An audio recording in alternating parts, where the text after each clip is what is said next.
Welcome to First Unitarian Society of Minneapolis, the birthplace of Congregational Humanism. We carry on that tradition of free thought today, dedicated to promoting a free search for truth, meaning, and justice. Our web address is firstunitarian.org. I'm David Breeden, Senior Minister. Welcome.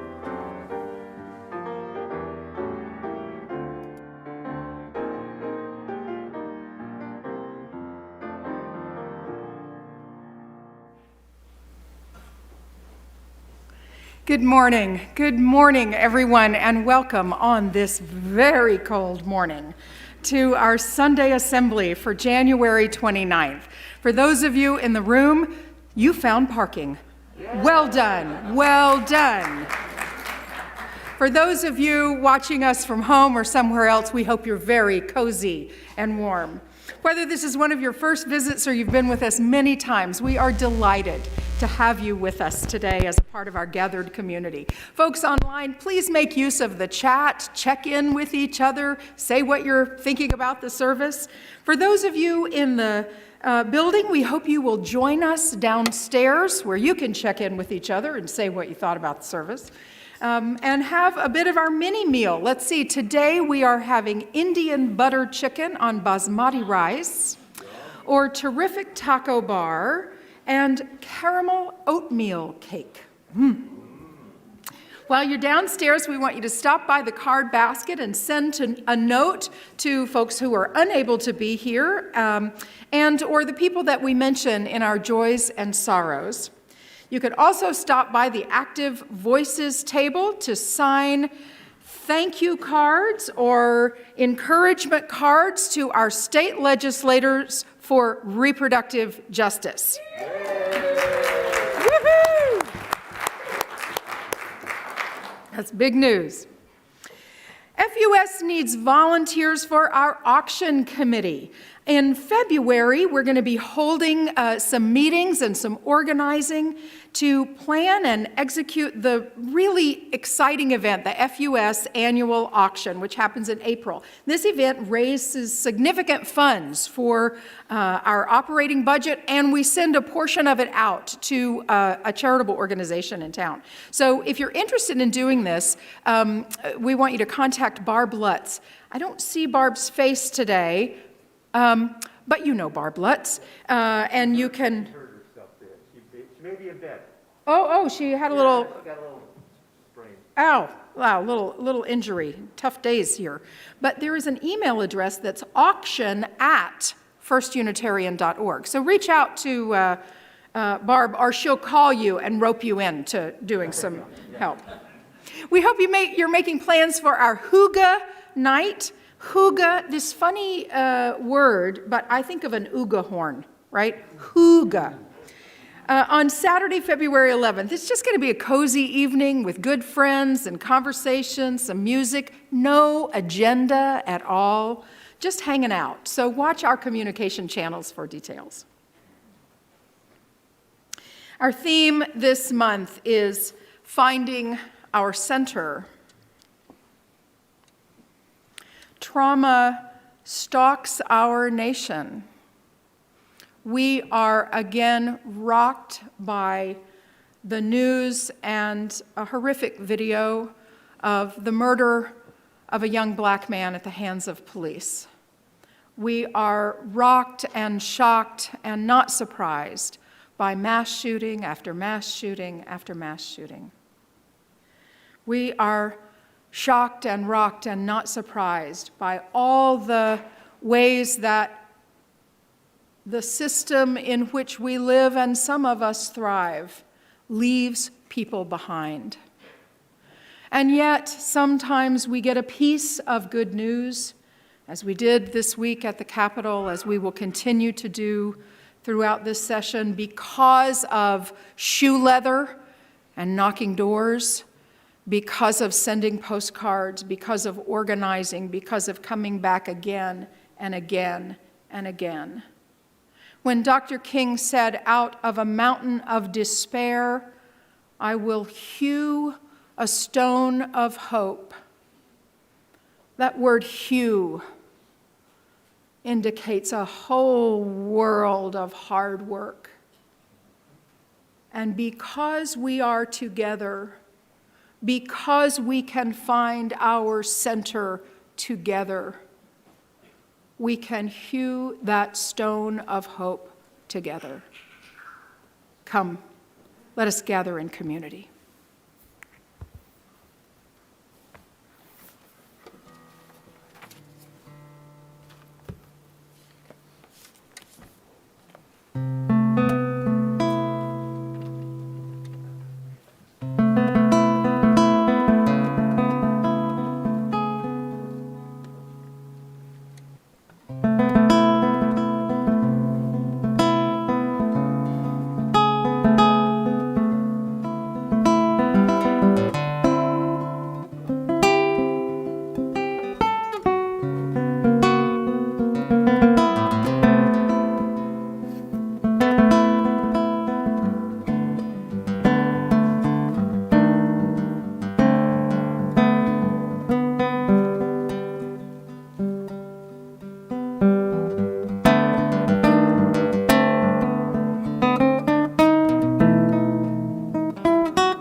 Thank you, Ben. So good to have you here again. Thank you for having me. We begin our service by lighting our chalice today for our second FUS aspiration. We aspire to make the change we need for a more just, compassionate, and peaceful world. Now, after last week, we've decided to spend some time picking out and singing songs that are easy to sing. And we thought we'd start with This Little Light of Mine. And if it was up to me, we'd sing This Little Light of Mine every single Sunday. And y'all at home, I want y'all to sing out too. So please stand as you're able and we'll sing This Little Light of Mine.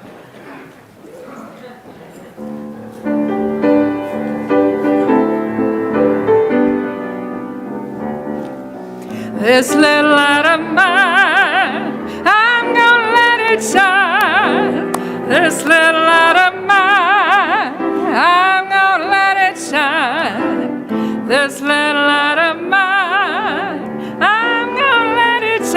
shine, let it shine, let it shine, let it shine. Everywhere I go, I'm gonna let it shine. Oh, everywhere I go, I'm gonna let it shine. Everywhere I go, I'm gonna let it shine, let it shine, let it shine, let it shine. Y'all can move a little too. Building up a world, I'm gonna let it shine. Hey, building up a world, I'm gonna let it shine. Building up a world, I'm gonna let it shine, let it shine, let it shine, let it shine. Yes, yes. Let's stay standing and say our covenant together. Love is the spirit of this place, and service its law. This is our great covenant, to dwell together in peace, to seek the truth in love, and to help one another. Thank you. Please be seated.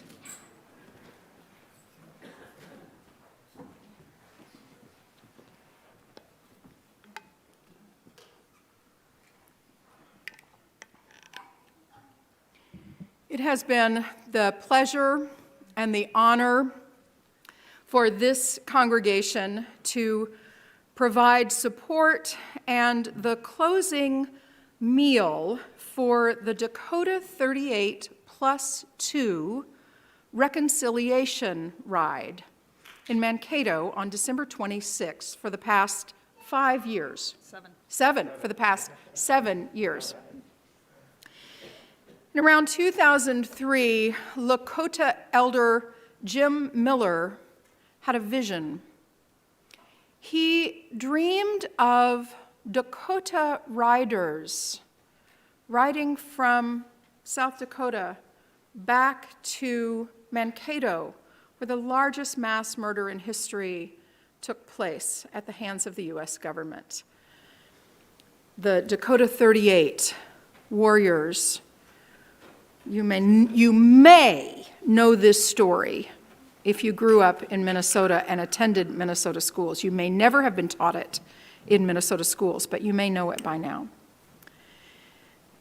The +2 were two warriors who were able to escape, but they were brought back and subsequently murdered. So much pain around that place, around the community and the generations and the generations.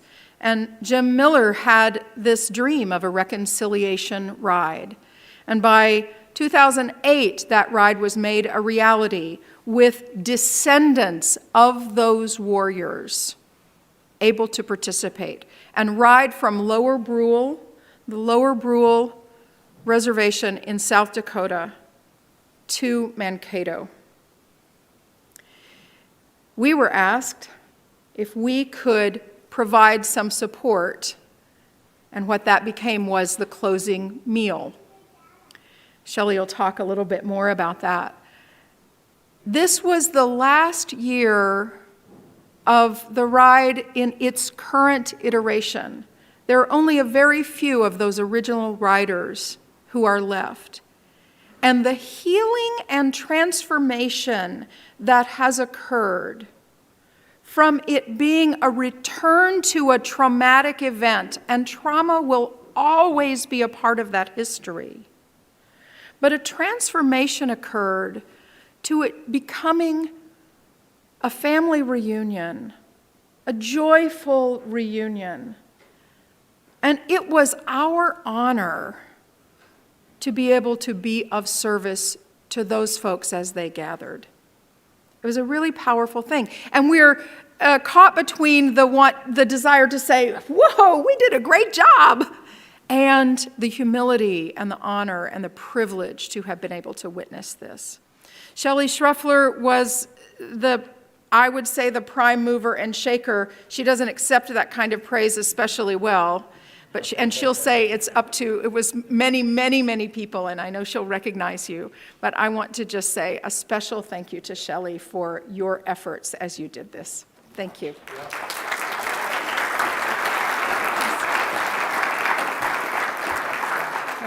Thank you. Thank you, Kelly. Yeah, it truly was an honor and a privilege to have been part of this experience over the last 7 years. And I do want to acknowledge everyone here who was such an integral part of that. First and foremost, I want Dave Lessler, my partner in this, to come up and also be recognized.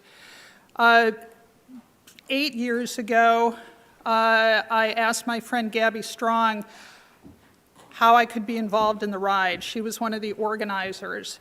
And she said, we need the closing lunch. And I was like, oh, okay, well, I know something about food. So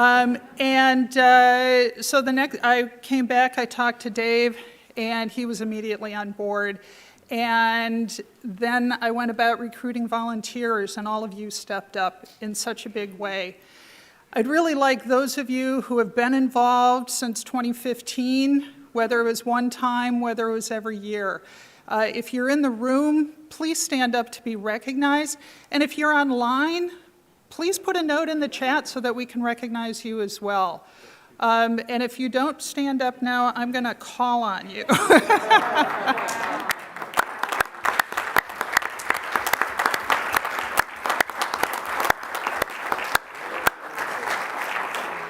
Thank you. We wouldn't have been part of this very important healing journey, both healing within the Native community as well as healing between our communities. I do want to draw your attention to the star quilt that is on the wall. This was presented to us by Gabby Strong and her husband, Darwin. Like I said, they were organizers of the ride, and it was truly an honor to be presented with this quilt. Star quilts are given in the Native community as a sign of, it's a recognition, it's an honor. They're not given lightly. And so to receive a quilt like this represents the relationship that our community has built with Dakota, and recognizing really that respectful partnership. So we've had it now for a couple of years, but this is the first time it's been on display, and I really wanted to be able to share it with all of you, and hopefully you also feel kind of like the warmth and embrace in it. I also want to recognize some people who may not have been with us on December 26th, but played important roles anyways. I want to call out Ruth Agar, and I also want to call out Dodd and Ginger Wilson, who provided, through the Wilson Fund, a very generous grant that helped make some of these lunches possible. So again, just thank you, everyone. We couldn't have done it without it being truly a community effort.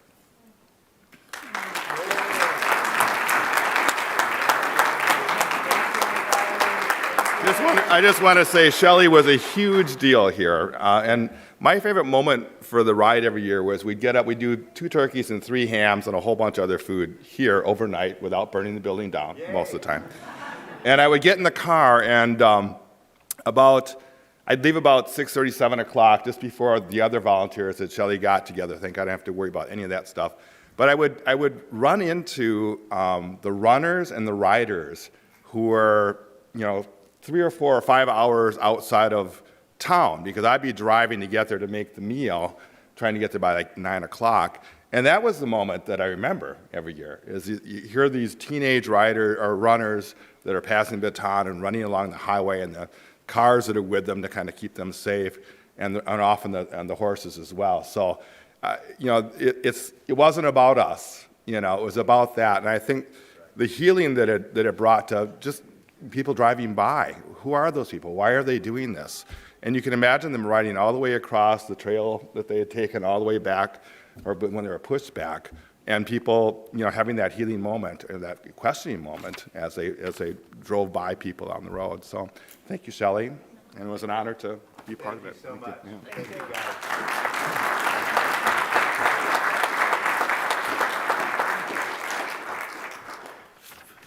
First Unitarian Society is all about our volunteers. We don't do anything without you guys. So thank you all so much for doing that. This morning we're going to watch a video for the Time for All Ages, a video produced by the Equal Justice Initiative based in Montgomery, Alabama. The Equal Justice Initiative, headed by lawyer Brian Stevenson, who you may have heard of, built the Heritage Museum and the National Memorial for Peace and Justice, often called the Lynching Museum. You can learn more about all of these online, and I strongly suggest that you do.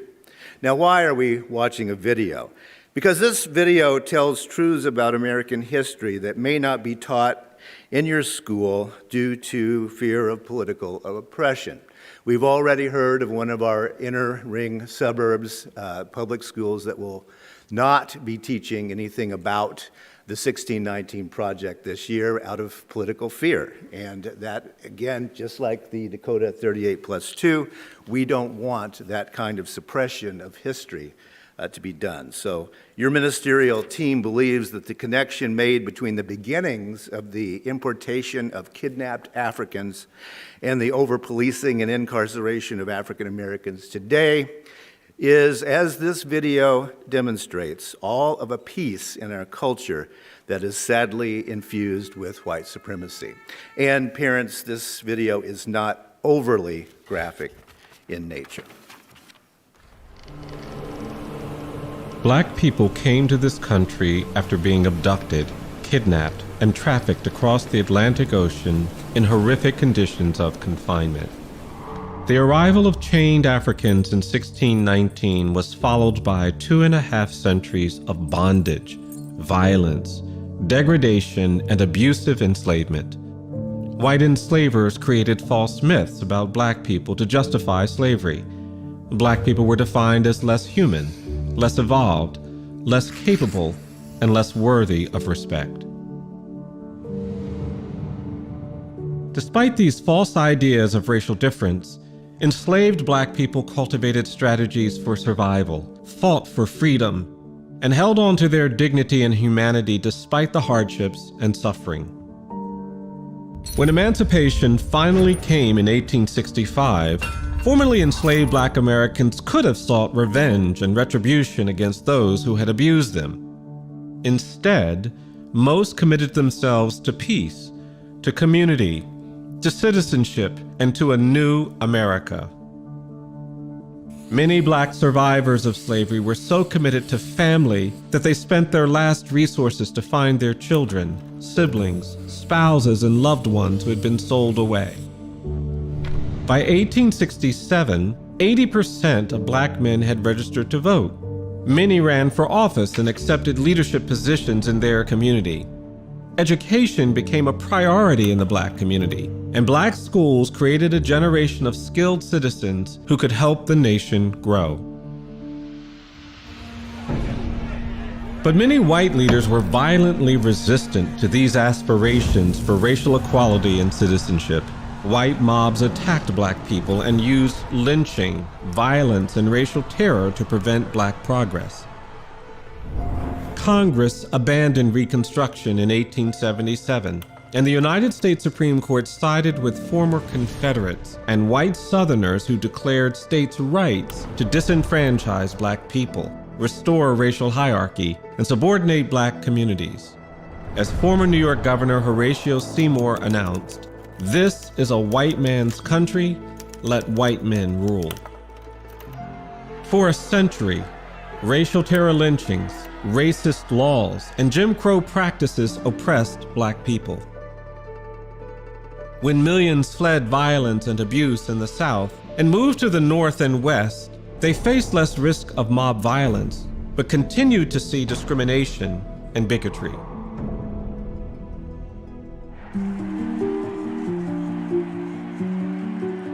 A heroic civil rights movement emerged in the 1950s and 1960s, led by courageous Black people committed to community and nonviolence.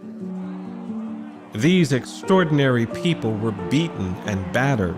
Some were killed, but they dismantled legal apartheid, racial segregation, and legally sanctioned racial hierarchy. While much progress was made, racial discrimination continued, and Black people remained burdened by a destructive presumption of guilt and dangerousness. A new era of mass incarceration emerged. More prisons, more police, and more punishment shaped the end of the 20th century. Today, the United States has the highest rate of incarceration in the world. Racial bias is pervasive in the criminal legal system, and the government has projected that 1 in 3 Black male babies born is expected to spend time in jail or prison. Long-standing barriers to economic progress, healthcare, and stable housing have been exacerbated by an epidemic of police violence against unarmed Black people whose quality of life is measurably disadvantaged and distinct from other Americans.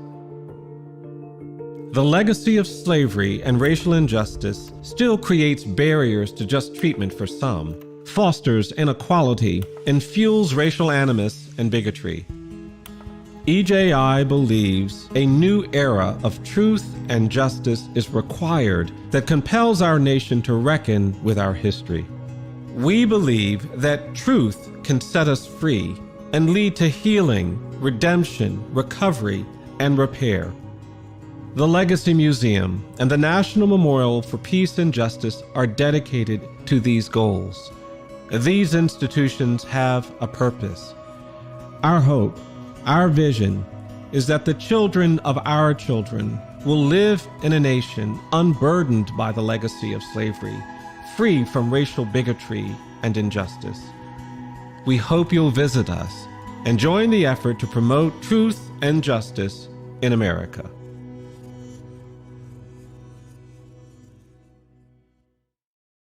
Kids, and you can find it online. Let's sing our children out. Hold up, Mike.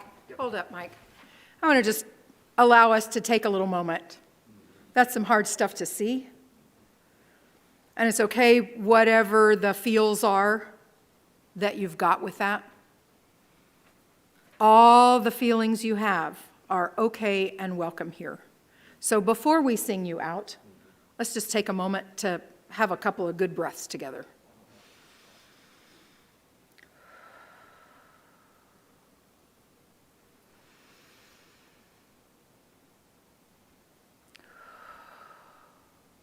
It's always good to have good breath when you sing.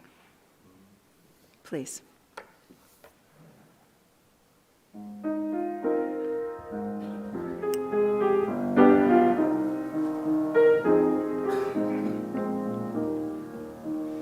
Be the change you want to see in the world. Be the change you want to see in the world. Be the change you want to see in the world. And change will come to you.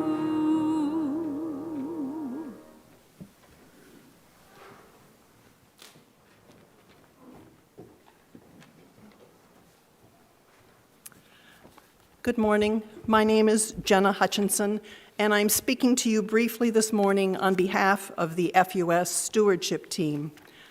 I am glad to be able to be here in person and interact with others both before the service and during the mini meal afterwards.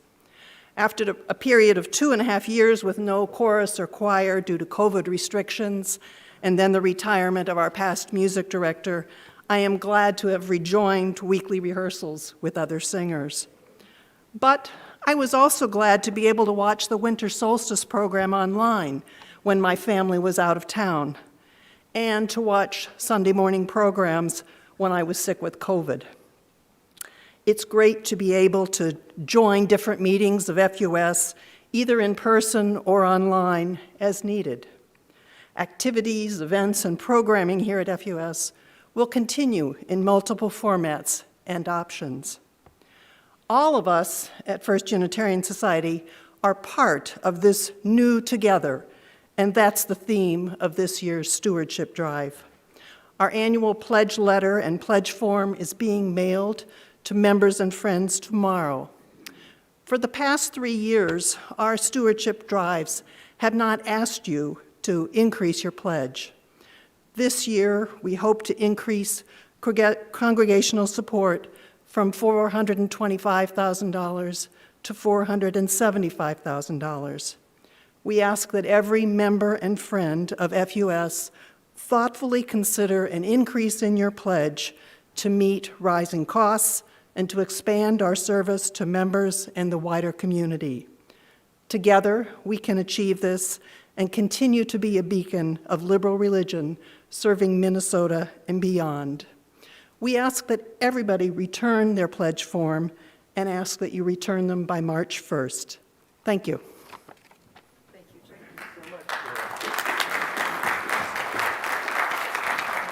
Thanks so much, Jenna. We have a special ask for today. If a couple of our board members will get up, we are going to pass a basket today. If you are home, go to our website and you can give there. You can designate the gift online. Dallas County, Alabama, which includes Selma, that you just saw in the video, is home to about 37,600 people, roughly 71% of them black, 27% white. The county's median household income is $35,000. Nearly 1 out of 3 residents of the county live in poverty. On January the 12th of this year, a devastating EF3 tornado struck the county and stayed on the ground for 24 miles. 7 people died, and the damage is in the tens of millions. In my talk today, I will be discussing what I'm calling a bridge abandoned, about how we as a nation and as a denomination abandoned the struggle for racial equality. We as a nation and as a denomination also abandoned the people of Dallas County and Selma. We brag about it, but we don't help today. We are taking this special collection today and will send the money to a 501c3 nonprofit working directly with the people affected. Thank you for giving.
First Unitarian Society is a congregational humanist community. That means we are here for each other. On Sundays, we take a few minutes to reflect on the joys, the sorrows, and the milestones of the human experience. In doing this, we remind ourselves of the value of a moment of stillness, and we are reminded to stay in touch with our own humanity. And as a gathered community, we do this so that no one among us is alone, either in celebrating life's joys or in facing life's tragedies and burdens. We're here for each other. We have several folks to mention today. We are thinking of Bruce Nelson, who experienced a little bit of dizziness this week, had a little time in the hospital. He's home. He's doing fine. And Bruce, we send you our love and good wishes for steady progress. Last week, I mentioned the death of FUS member Kayla Gunderson.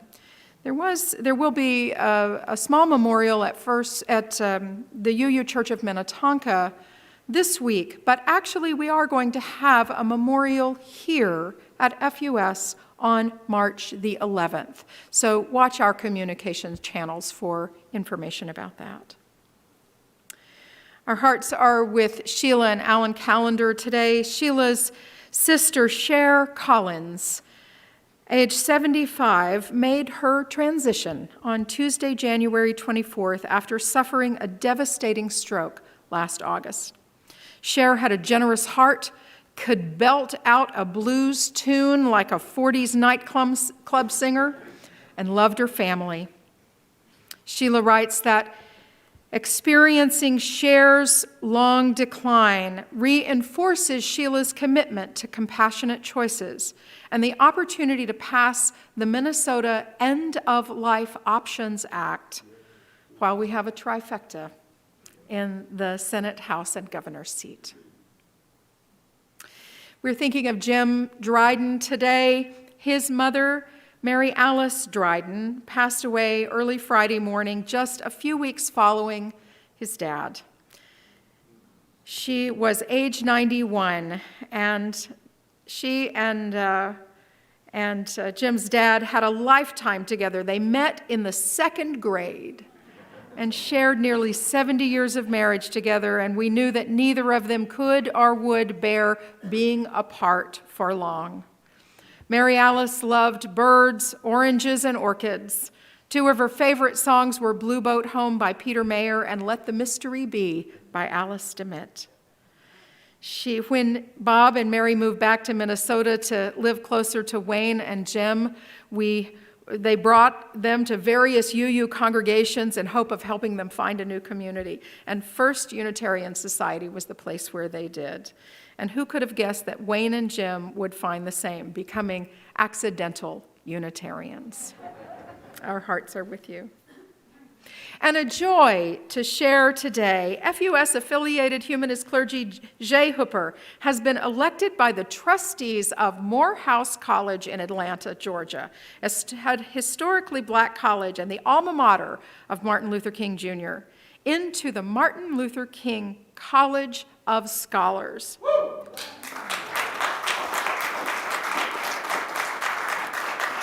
Jay will be inducted into the group in late April during the Dr. Benjamin Elijah Mays Forum. Benjamin Elijah Mays was the president of Morehouse when MLK was a student there and preached at MLK's funeral. This is an honor for Jay. That's the Reverend Dr. Jay Hooper, for First Unitarian Society as his congregational sponsor, and for humanism. FUS will gladly and proudly pay Jay's expenses for this journey. Now we take a few moments to reflect on our world and those who work to comfort and heal the suffering and those who work for justice.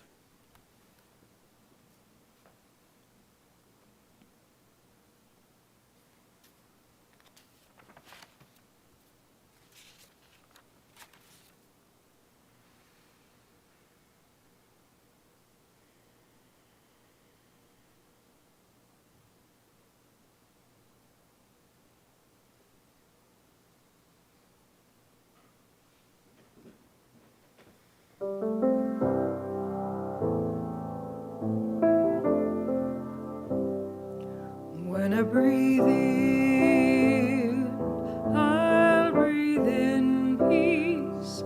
When I breathe out, I'll breathe out love. When I breathe in, I'll breathe in peace. When I breathe out, I'll breathe out love.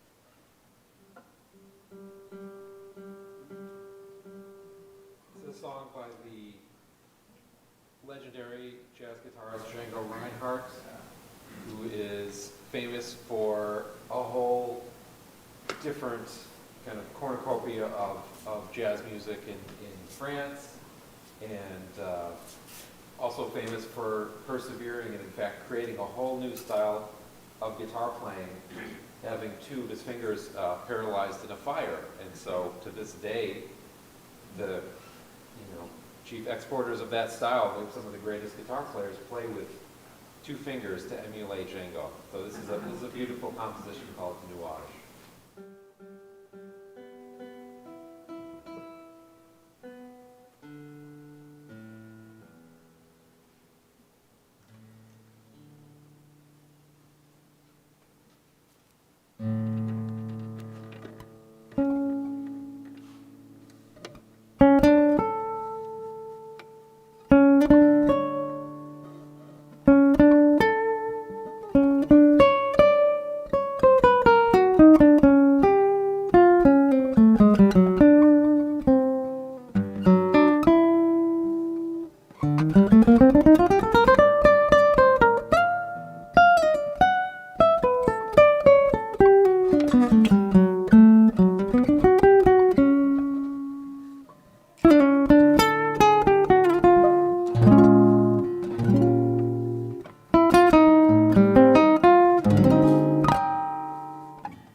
Thank you so much. Wow, beautiful, beautiful. As many of you know, I recently joined others of our downtown interfaith senior clergy group on a civil rights pilgrimage to the South. The group included an imam, a rabbi, a minister of a historically African American church here in town, Roman Catholic priests, various sorts of Protestants, and me. We're all from the immediate downtown core, and we meet for breakfast every month and then for special occasions. We visited many of the sites made famous and often infamous during the civil rights era of the mid-1960s. That's the 16th Baptist Church. Some of you remember when 4 black girls were killed in a bombing there in 1963. We were honored to attend the Martin Luther King Day service at Ebenezer Baptist Church as special guests there in Atlanta, where MLK's father was minister, MLK was the assistant minister, and where newly elected Georgia Senator Raphael Warnock is now the senior minister. One of MLK's daughters, Bernice King, spoke, as did Senator Warnock, and the featured speaker was Brian Stevenson. You heard his voice narrating the video earlier. He's CEO of the Equal Justice Initiative and the driving force behind that Legacy Museum and National Memorial for Peace and Justice in Montgomery, Alabama, mentioned. You may have also seen the movie or read the book, Just Mercy. One of the most famous bridges in the United States is the Edmund Pettus Bridge in Selma, Alabama, named after a Confederate general and wizard of the KKK. That's where police attacked peaceful demonstrators in 1965, nearly killing John Lewis, and the event has come to be called Bloody Sunday. Martin Luther King and other civil rights advocates responded by going to Selma, including many Unitarian Universalists. 2 were murdered there, UU layperson Viola Liuzzo and Reverend James Reeb. The title of my talk today is A Bridge Abandoned, and I use that title with 2 meanings, as I alluded to with the offering. One is a simple statement of fact. As I said for the offering, Selma and the surrounding area suffer from underinvestment by both the state and the federal governments. The nearest UU congregation is over 50 miles away, and there are 38 members of that congregation. Now, many of you know I recently was in Boston, and if you've been there, you know our historic sites there are very well kept. But Selma, Alabama, the site of another American Revolution, is not quite in as good of shape as you see. You can't really even read the names of 2 of the martyrs anymore there on the civil rights mural. The historic bridge and the buildings around it are falling down and were before the tornado, which has only made matters worse. Well, there's another meaning to a bridge abandoned. If you're interested in reading about the Unitarian Universalist role in the Selma civil rights struggle, I highly recommend a book by a friend of mine and a retired UU minister, Reverend Dr. Mark D. Morrison Reed, titled The Selma Awakening: How the Civil Rights Movement Tested and Changed Unitarian Universalism. Morrison Reed summarizes the Selma moment in this sad way. Unitarian Universalism in practice, structure, and complexion remained out of sync with its values. Remained out of sync with its values, which is a very damning statement, I think. Now, as many of you know, Unitarian Universalists have wrestled hard with this issue in recent years, with mixed results. I don't have an answer to why we can't become a more multicultural, multiracial denomination. We have struggled, but I do want to tell you a couple of stories this morning that help me remember some basic things about America. Now, I'm a child and grandchild of sharecroppers. Many of you have heard my stories. That's a photo of my father from 1938 or so. When my father was drafted into the Army in 1943, he was 5'6" and weighed 95 pounds. He always joked that's why the Germans couldn't hit him. He was too skinny. This is another one of my father and one of his brothers. They're about to shuck corn. If you know anything about farming, that's called a bump board on the back of the wagon. You throw the corn after you shuck it toward the wagon there, and it goes in the bed. Now, sharecroppers generally had less than nothing because they tended to have a whole bunch of children, and my grandparents had 11 children. Sharecroppers moved into wrecked 1- and 2-room shacks owned by the landowner they were working for. They lived according to the cycle of the agricultural year, planting in the spring, cultivating and gathering hay for the animals during the summer, then harvesting crops and killing livestock for the landowners to eat in the winter. Yes, we got the entrails. One of the practices of unscrupulous landlords was to fire the sharecropper after the crops had been planted in the spring. Then they hired another family, paying them a lower percentage of the harvest because they hadn't planted the crop. Sounds like really cool for the job creator, doesn't it? But it's a little bit unscrupulous. Now, once, for example, my grandfather was fired by a landowner who said, "You're just too proud for a poor man." And my grandparents had to get in the wagon and go down the road, taking 2 starving horses and 11 starving children with them. People forget the animals are starving too when the people are starving. And that was a tragedy for my family. Now, I have a friend whose father and grandparents were also sharecroppers. And I'm going to tell you the difference. You'll figure it out. My friend's father somehow got a little bit of money together, which was a great rarity for sharecroppers. The landowner figured this out, and instead of firing the sharecropper and sending him down the road, some men broke into their shack one night and murdered the man's wife and 4 children. No legal recourse. There wasn't for any sharecropper, really. No reporting in the local newspaper. My friend didn't even know that he had 4 half-sisters until after his father had died decades later. Now, let's think about these 2 stories of people living in grinding poverty. It's not difficult to realize the difference between those 2 stories. It's race. My friend is black.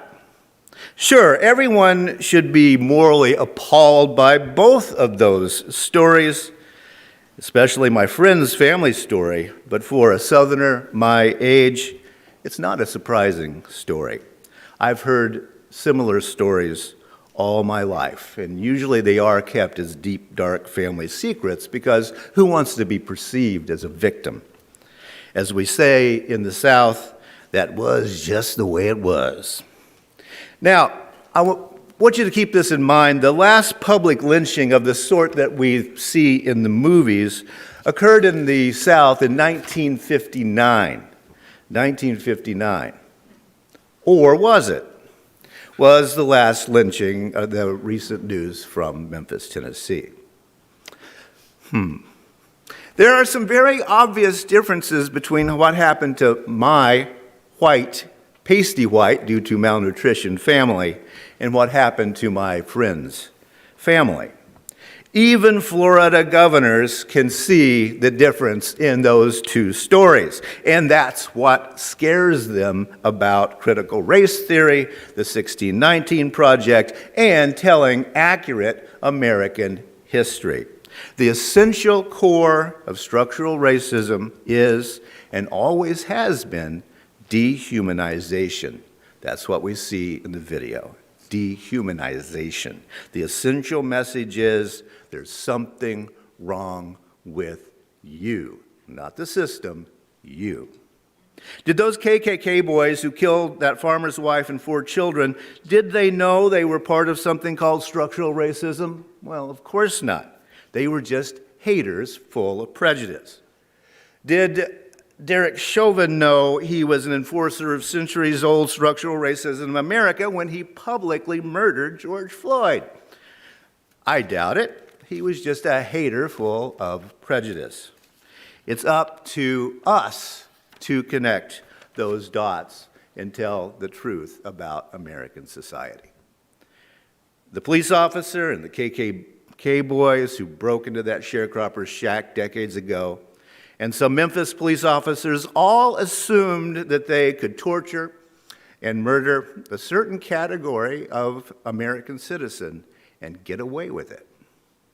Our work is connecting those dots, realizing the big picture and telling the truth. That's what Florida's governor is so afraid of. He doesn't want us to put it together and say slavery evolved into mass incarceration. The central concept from kidnapping Africans in 1619 to beating a black man on his way home in 2023 is simple and brutal. It's about dehumanization. It's all about telling a certain sort of American, you are not a citizen with equal rights. You're not even fully human. That's why the 1619 Project is so hated by so many. It connects the dots and it tells the truth. The project of dehumanization began with the kidnappings in Africa. It continued with the Atlantic sea crossings that killed 2 million of the 12 million people shipped to this hemisphere. It continued in the slave markets. It continued with beatings and rape and the separations of families. It continued with lynchings, Jim Crow laws, redlining here in our cities. It continued with water cannons and tear gas and dogs in the 60s. And it continues with aggressive policing and mass incarceration today. The tactics have changed, but the message remains the same. You are not a citizen. You're not even human. Slavery did not end. It evolved. We witnessed the results of that evolution here in Minneapolis, and we saw it just now in Memphis. Dehumanization. We can't abandon the bridge that our UU forebears died for. And I have a concrete proposal for FUS this morning. How about an art project?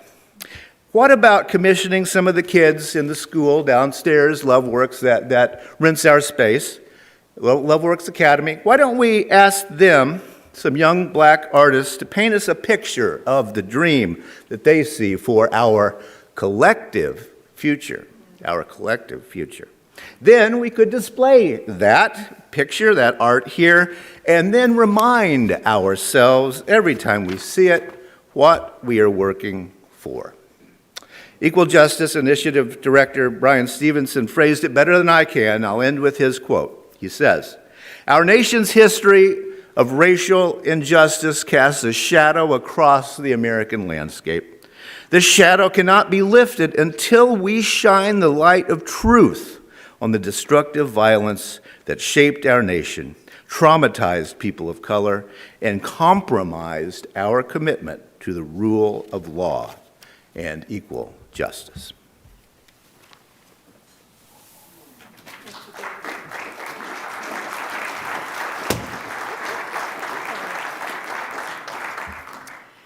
So we are going to sing a great song from the Civil Rights Movement.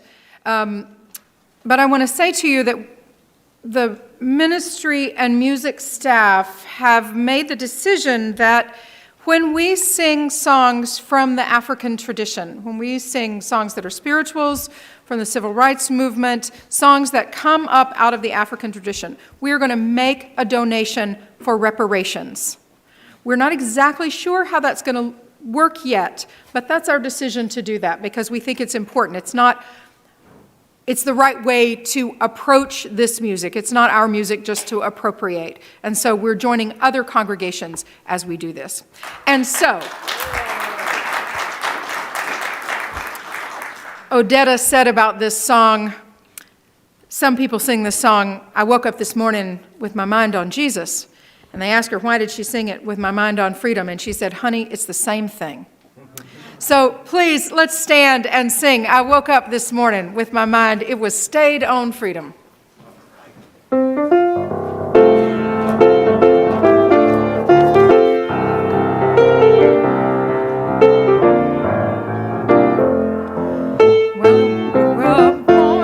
My mind, it was stayed on freedom. Yes, I woke up this morning with my mind, it was stayed on freedom. I woke up this morning with my mind, it was stayed on freedom. Hallelujah, hallelujah, hallelujah.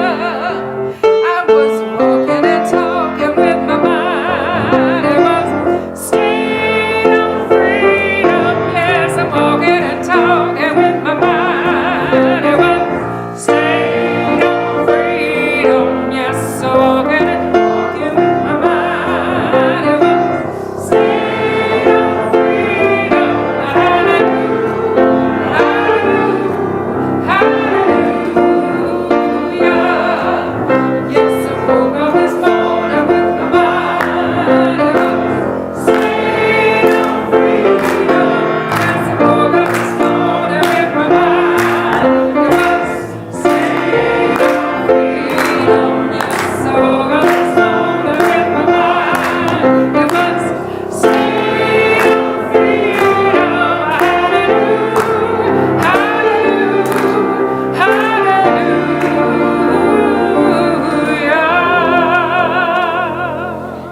Please be seated. And join me in the words for extinguishing our chalice. We extinguish this flame, but not the light of truth, the warmth of community, or the fire of commitment. These we carry in our hearts and in our minds until we are together again.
Go out into the world. Be fearless. Ask questions. Hold on to what is good. Strengthen the weak. Comfort the fearful. Serve the suffering. Do what makes you come alive. Rejoice in the power of the human spirit. So may it be.